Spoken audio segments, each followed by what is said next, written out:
आपल्या घरचं कोणीही चिडलेलं नाही तुझ्या.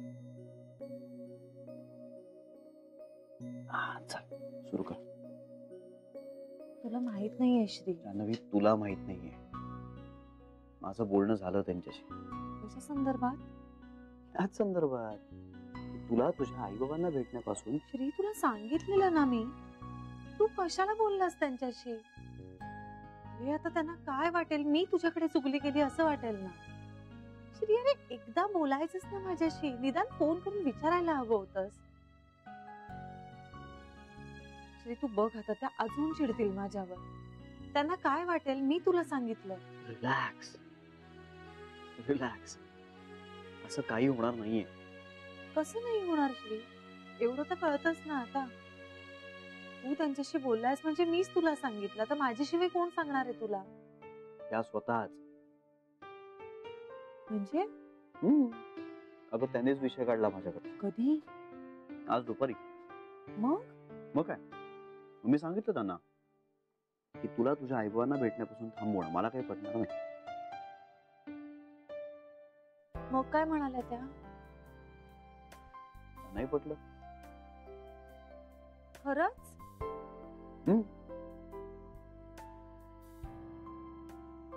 हे बघ, त्यांचा एक सरळ साधा हेतू आहे.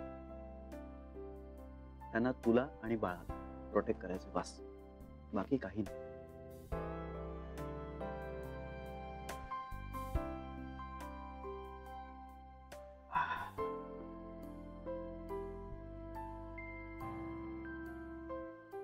आता काय झालं? थँक्यू श्री. मी हेच समजावून सांगत होतो तुला. मला ना कधी कधी समजून सांगण्याची नाही, समजून घेण्याची गरज असते Shri. I can understand. And I am sorry. माझं चुकलं. नाही, माझंच चुकलं. म्हणजे जेव्हा माझं काही चुकलेलं नाही असं मी म्हणत होतो, तेव्हा तू मला दाखवून देत होतीस की बघ तुझं कसं चुकलंय. आणि आता जर मी म्हणतोय की माझं चुकलंय, तर आता तुझं म्हणणं आहे की नाही आता माझं चुकलंय. म्हणजे समजून कसं घ्यायचं तुम्ही बायकांना? नेहमी नवरा म्हणेल त्याच्या विरुद्धच कसं बोलायचं असतं का तुम्हाला? आणि म्हणे आम्हाला समजावण्याची नाही तर समजून घेण्याची गरज असते. मी ना आता अशा त्रस्त नवऱ्यांची एक संघटनाच काढणार आहे.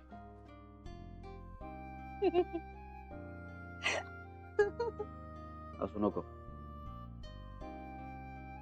जेव.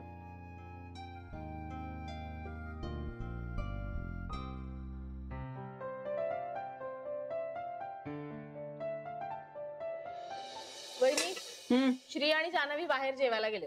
आता या दिवसात जेवायला कशाला बाहेर जायचं कोणास ठाऊक. जाऊ दे ग ताई, मोकळेपणानं बोलता येईल त्यांना. तिथे ना श्रीने जान्हवीला आपलं म्हणणं समजावून सांगितलं ना तर बरं होईल. तो जान्हवीला नाही आपल्याला समजावेल. नाहीतरी त्याला आपलं म्हणणं पटलेलं नाहीच आहे. पण ताई, त्याच्या बोलण्यात तथ्य आहे. आपण जान्हवीशी चांगलं बघूया बस. आणि जान्हवीच्या माहेरचं काय करायचं हे श्रीवरच सोपवूया. हा, श्रीवर सोपवूया. मला तर काही हे पटत नाहीये, पण ठीक आहे. आता तो म्हणालाय ना मी बोलतो, बोलू दे त्याला. मी आईना सूप देऊन आल्या. अरे हो, भाऊजी उशिरा येणार आहे जेवायला, तर आपण आपलं जेवून घेऊ आणि आवरून ठेवू. हो, मी रुक्मिणी स्वयंवराचं पारायण करून येते. हा, मग जेवूया.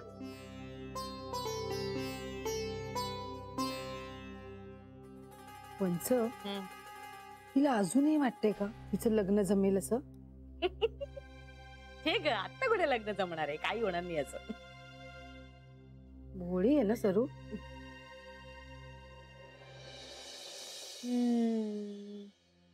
आईस्क्रीम. श्री, तू पण घे ना, मस्त आहे. चालू दे तुझं. तुला माहितीये, तू माझ्या बरोबर असलास ना की मी खूप आनंदी असते. माझ्या आयुष्यात नसतास तर काय झालं असतं माझं?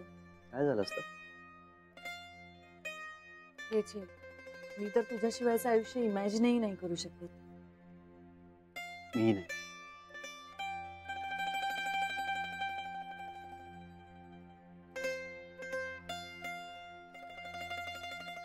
जान्हवी, सकाळी काय झालं होतं?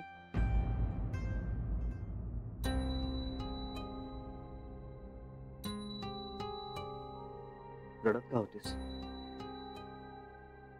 काही नाही, असंच. तू म्हणाली होतीस भेटल्यानंतर सांगेन. जाऊ दे ना तो विषय. आपल्यात कुठलंही सिक्रेट ठेवायचं नाही असं ठरलंय की नाही आपलं? सांगणार आहे मी तुला.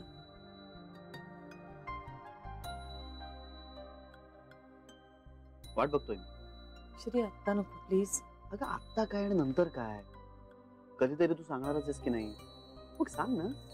घरी गेल्यावर सांगू प्लीज. ठीक आहे. बरं तू कोणामुळे रडत होतीस हे तरी सांगशील प्लीज? आईमुळे. तुझ्या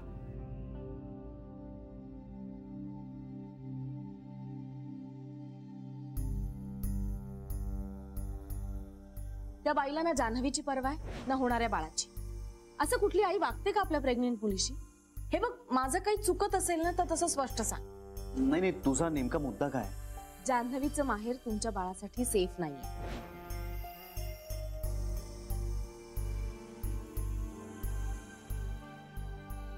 काय झालं? काय नाही. अरे, तुझा चेहरा का पडला एवढा? काही नाही. हे बा, आत्ताच ठरलंय ना आपलं, आपल्यात काहीच सिक्रेट्स ठेवायची नाहीत म्हणून. मी ठेवतच नाहीये काही. मग सांग. तू का रडत होतीस हे सांगितलंस तर मी सांगेन. मी सिरियस नाहीये ना? तुझ्याकडे नाही, तसं नाहीये. बघ, माझं तुझ्यावर अवलंबून आहे. श्री,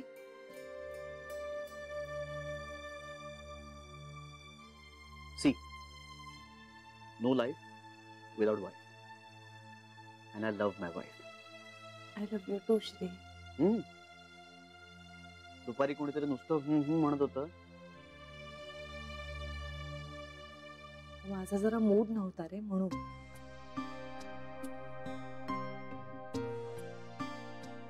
पण आता मी एकदम नॉर्मल आहे.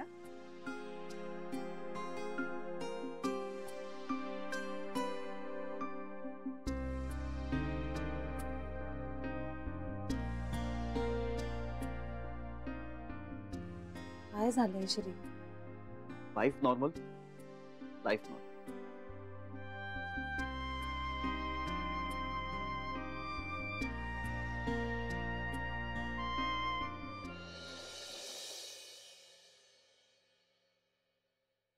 आई, थोडा गरम गरम भात खाल्ला असतात तर बरं झालं असतं. मी आता लाजणार आहे का नर्मदा? नाही, पण मला समाधान वाटलं असतं. तुझं सगळं समाधान लोकांच्या खाण्यापिण्यातच का असतं ग नर्मदा? आता काय करणार आहे? इतकं वय झालंय माझं. आहार पण कमी झाला तर जास्त वर्ष जगेन मी.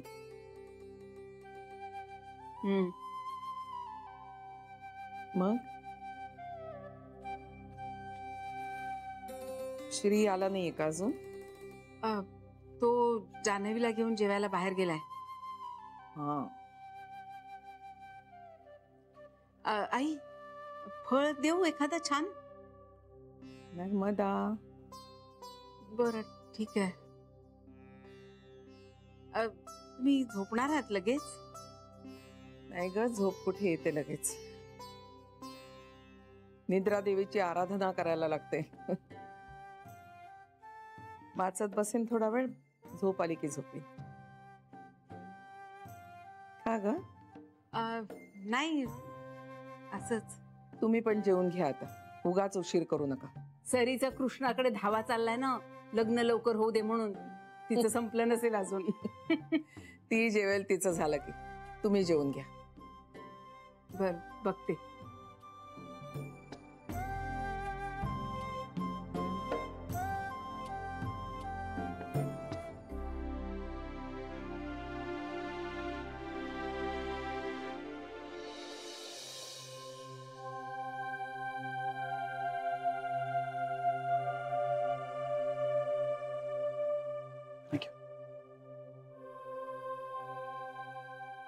मला माहितीच नव्हतं मी लाईनवर आहे. फोन कॉल केला होता ना. म्हणाली भावाच्या आयुष्याचं वाटोळ करून समाधान नाही झालंय तर बापाची जीवावर उठली आणि म्हणाली तिच्या आईने आधीच डोळे मिटले, बरं झालं तिला तिला पावलं नसतं सगळं. मान्य आहे मला, ती चिडली आहे माझ्यावर. आता तिला पसंत असलेल्या मुलीशी नाही झालं पिंट्याचं लग्न, पण मग माझी गेलेली आई कशाला काढायची ना. त्या बिचारीने कोणाचं काय घोडं मारलं होतं आणि मी माझ्या बाबांच्या जीवावर उठणार आहे का रे.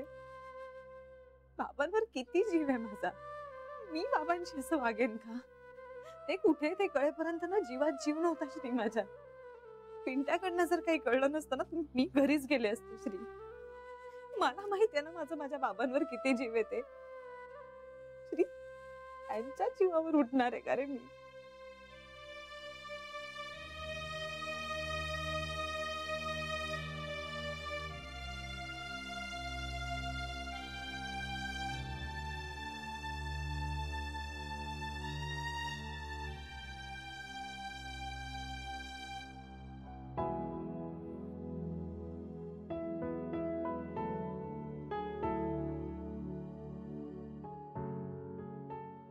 हे बघ, रागाच्या भरात माणूस असं बोलून जातो, त्याला तसं काही म्हणायचं नसतं. हं? आणि आपण सोडून द्यावं ना, दुर्लक्ष करावं. मला कळतंय हे सगळं श्री, तिचा स्वभाव आहे हे सुद्धा मला कळतंय, पण थोडं वाईट वाटलं मला, बाकी काही नाही. पण आता मी ठीक आहे. रडून समाधान झालं.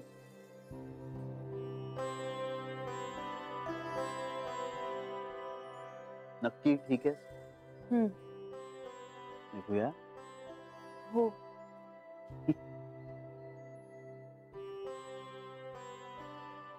चला.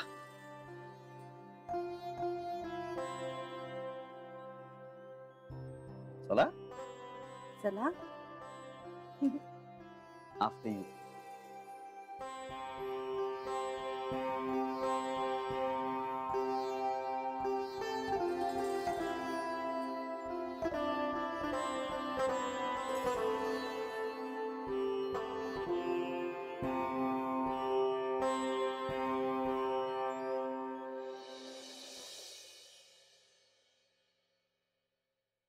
एवढे मिस कॉल आहेत जानूचे, तर मला काय माहित.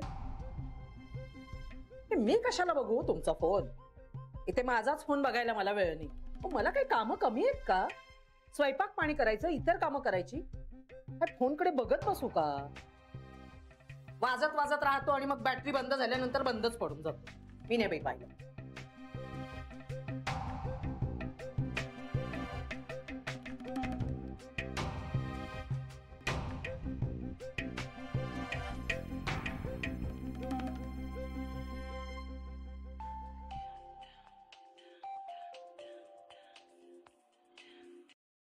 हॅलो बाबा.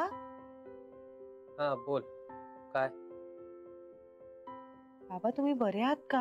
हो, ते म्हणजे जरा गुडघ्यामध्ये वेदना सुरू झाल्या आणि पण मनीष भेटला तेवढ्यात मला. सॉरी बाबा, हो माझ्यामुळे. नाही नाही, असू दे, चालायचंच. वय झालंय आता माझं. बाबा हो माझी गाडी बंद पडली. बरं मी तुम्हाला सांगायला फोन करत होते की एवढ्यात निघू नका तुम्ही, पण तुम्ही फोनच घेतला नाहीत माझा. हो म्हणजे मी विसरलो घरी फोन. मला वाटलंच, कारण मी खूप वेळा तुमचा फोन ट्राय केला. बरं त्याच्यानंतर मी टॅक्सी पकडून रेस्टॉरंट जवळ गेले तर तिथेही तुम्ही दिसला नाहीत. मग आईला फोन केला, तिने उचलला नाही. शेवटी पिंट्याशी बोलणं झालं तेव्हा त्याच्याकडनं मला कळलं की तुम्ही घरी आहात. तेव्हा माझा जीव भांड्यात पडला बाबा. चुकामुक झाली म्हणजे आपली. आय एम सॉरी बाबा. अगं नाही नाही, तू कशाला सॉरी. माझाच मूर्खपणा झाला, मी फोन घरी विसरलो ना. तसं नाही हो, मुळात मीच तुम्हाला बाहेर बोलवायलाच नको होतं. ठीक आहे, हे सगळं होणार हे तुला कुठे ठाऊक होतं. बाबा खूप त्रास झाला का हो तुम्हाला. नाही, नेहमी होतो तेवढाच. आता नक्की बरे आहात ना बाबा? त्या डॉक्टरांकडे जायचंय. हो हो, मी बरा आहे, तू नको काळजी करू. पण आता ह्यावेळी बाबा मी गाडी पाठवे ना तुम्हाला. पाठवा, म्हणजे तुमची गाडी बंद पडेल आणि मग त्यावेळी तू फोन घरी विसर. चालू दे. नाही हो बाबा, असं नाही होणार. असू दे असू दे, बघू नंतर आपण. काळजी घ्या बाबा. हो, तूही घे. जावई बापू बरे आहेत ना? बरं आहे. ठेवू फोन? हो बाबा, गुड नाईट. ठीक. अच्छा.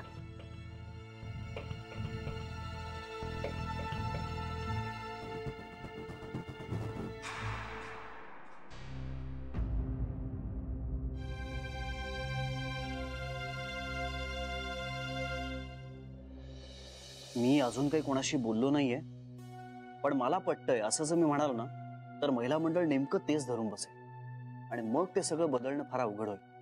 अय्यजी, मला आत्ता जान्हवीला दुखवायचं नाहीये. मला खात्री आहे की आत्ता जान्हवीला तिच्या आईपासून जर दूर ठेवायचं असेल ना तर मग तिला पिंट्यापासून आणि बाबांपासून तुटावं लागणार. बरं, आपण असंही सांगू शकत नाही की काही दिवस आता माहेरच्यांपासून थोडी लांब राहा, असं कसं सांगणार ना? त्यांनाही ती हर्टच होणार. पण मला ना हल्ली हल्ली बेबी हत्याचं म्हणणं सुद्धा पटायला लागलं. असं कसं बोलू शकते ग तिची आई तिला? केवढी दुखावली गेली होती. आईजी, मला फक्त ह्या सगळ्यात ना एकाच गोष्टीची काळजी वाटते, ह्या सगळ्या स्ट्रेसचा बाळावर काही विपरीत परिणाम नाही ना होणार. आईजी, तुला काय वाटतं? तुझी बाळाची काळजी मला समजते श्री, पण मला नाही वाटत या सगळ्याचा बाळावर काही वाईट परिणाम होईल. कशावरून? हे बघ श्री, निसर्गानंच बाळाला आतून संरक्षित केलेलं असतं. पहिल्या 3 महिन्यांपर्यंत काळजी असते, पण आता जान्हवीला तो धोका नाही.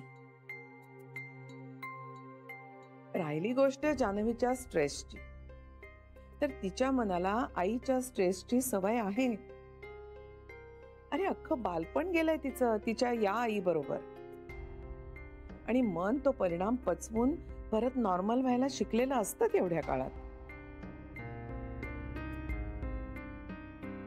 मला सांग, ती अपसेट झाल्यानंतर किती वेळात नॉर्मल झाली? दुपारी थोडी अपसेट वाटली मला, मग मी भेटलो तिला, मग हळूहळू झाली नॉर्मल. आता कशी आहे? आता एकदम नॉर्मल. मग काळजी करण्याचं काही कारण आहे असं मला नाही वाटत. आजकाल 100% तणावमुक्त कुणीच नसतं. हो आईजी, पण ह्या अशा अवस्थेत ह्या सगळ्याचा परिणाम. तेच तर सांगते ना मी श्री, अशा अवस्थेत सायकोलॉजिकल किंवा फिजिकल धक्का बाळासाठी घातक ठरू शकतो. म्हणजे कुणा जवळच्या माणसाचा मृत्यू झाला किंवा जवळच्या माणसाला झालेला मोठा अपघात, हे पचवणं अवघड आहे, त्याचा विपरीत परिणाम होऊ शकतो. पण जान्हवी समोर जे आहे ते आव्हान आहे, तो ताण नाहीये. भावनिक गुंता येतो तो तिचा तिलाच सोडवू द्यावा. करेल ती मॅनेज, त्याची सवय आहे तिला. पण तिचं माहेर तुटणं याची सवय नाहीये तिच्या मनाला. त्याचा तिला त्रास होऊ शकतो. कुठल्याही बाईचं माहेर तोडलं तर ती आतून तुटू शकते. ते आपण नको करूया. ती तशीच आहे आणि ते जान्हवीला माहित आहे. ती काही नव्यानं वेगळं वागत नाहीये, ज्याचा नव्यानं वेगळा त्रास होईल जान्हवीला. फक्त अति होणार नाही हे बघायचं, आणि शक्यतो सहज वाटेल अशा पद्धतीनं आईचा कमीत कमी संपर्क येऊ द्यायचा. आपण काही इंटेन्शनली करतोय असं नाही वाटतं का? मग बरोबर आहे तुझं.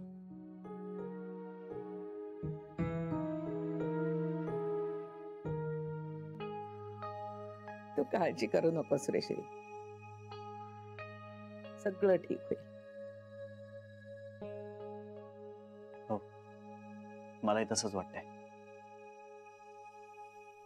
इकडे काय ग?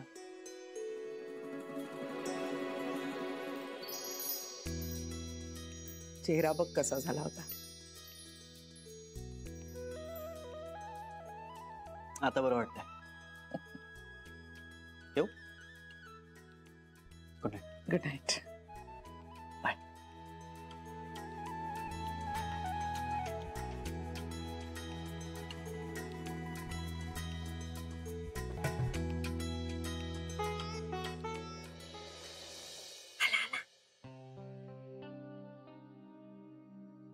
श्री